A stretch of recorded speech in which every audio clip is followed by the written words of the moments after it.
দোয়া কবুলের বেশ কিছু স্থান, বেশ কিছু সময়, বেশ কিছু জায়গা আছে। এই সময়গুলোতে দোয়া করলে দোয়া কবুল হয়। নবী আলাইহিস সালাম আমাদেরকে সেই সুসংবাদ দিয়ে গেছেন। আমরা যখন আল্লাহর কাছে দোয়া করব, দোয়া যদি গুলির মতো তৎক্ষণাৎ কাজ না করে, তাহলে দোয়া পড়ে কি লাভ আছে? আর কি লাভ? আদ-দুআউ হুয়াল ইবাদাহ, দোয়া করাটাই ইটসেলফ একটা ইবাদত।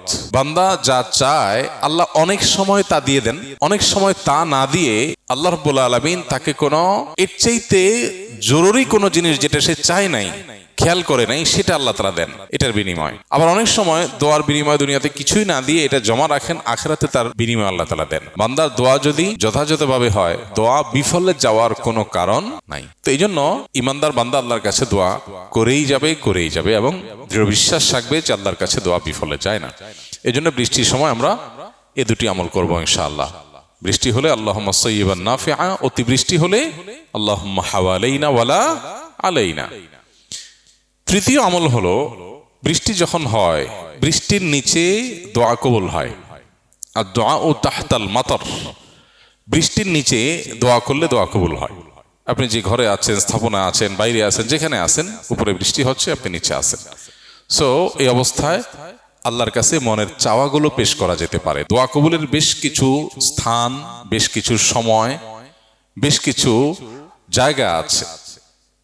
এই সময়গুলোতে দোয়া করলে দোয়া কবুল হয়। নবী আলাইহিস সালাম আমাদেরকে সেই সুসংবাদ দিয়ে গেছেন।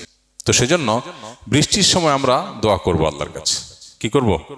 দোয়া করবো আল্লাহর কাছে যে আল্লাহ মনের চাওয়াগুলো যেগুলো আছে আল্লাহর কাছে সেগুলো আমরা পেশ করবো, যে আল্লাহ আমার অমুক অমুক চাওয়া পূরণ করে দেন। তাহলে বৃষ্টির সময় একটা হলো আপনার ধরাবাঁধা দোয়া, হাদিসের শেখানো ফরম্যাটের দোয়া, সেটা তো আছেই। আর এর বাইরে মনের বিভিন্ন চাওয়া পেশ করার একটা দারুণ সুযোগ হলো বৃষ্টির সময়।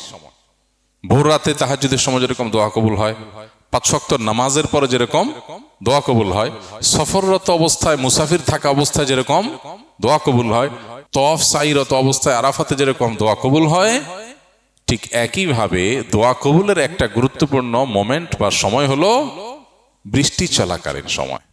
অর্থাৎ আপনি যে জায়গায় আছেন সেই জায়গায় যদি বৃষ্টি হয়, তাহলে ওই জায়গায় দোয়া করলে দোয়া কবুল হয়। এই জন্য আল্লাহর কাছে মনের দোয়াগুলো পেশ করবো ইনশাআল্লাহ।